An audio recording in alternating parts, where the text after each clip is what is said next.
Shiv, you don't know how the other half lives. You don't know what it's like in the villages of this country.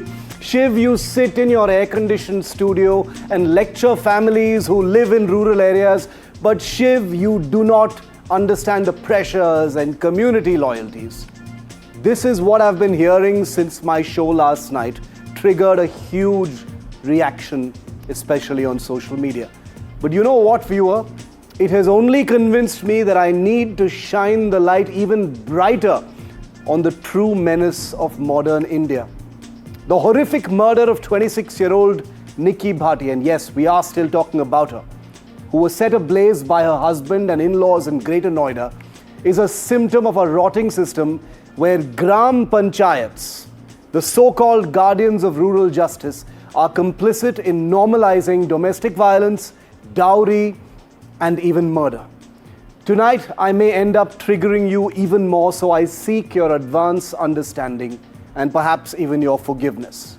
These local bodies meant to uphold fairness are the purveyors and enablers of regressive practices, and Nikki Bhati's case lays this completely bare. 6 months before her death, 6 months before her murder, I beg your pardon, Nikki fled her abusive in-laws' home, battered and broken. A Gram Panchayat was called, and what did they do? They brokered a reconciliation with her husband Vipin Bhati, who promised not to hit her again. He didn't promise that he wouldn't murder her. The same Vipin against whom there was an earlier case of violence.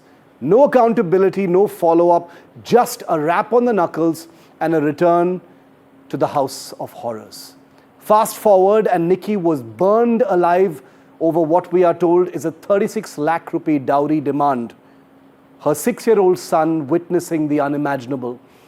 This isn't an isolated failure, as you obviously know by now. It's a pattern. And today I am calling out the Gram Panchayats.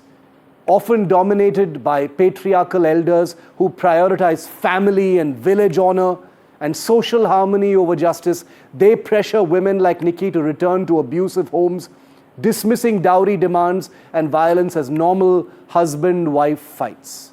As Vipin himself callously said, "Tonight I will show you how normal this is for Gram Panchayats." Yes, you are going to hear from a Gram Panchayat tonight on this show, and I am not going to hold back, I promise you. These councils don't just fail to protect, they actively reinforce a culture where dowry is a gift and violence is a private matter. In 2022, viewer, did you know 2,138 women died in dowry cases just here in Uttar Pradesh alone, the state where I'm reporting from tonight. Yet panchayats rarely challenge this cycle, often mediating marriages, sometimes even illegal marriages of children through dowry deals, as Nikki Bhati's father has admitted, saying, "In our clan, marriages often happen through dowry mediators." This is complicity in a system that commodifies women and excuses murder.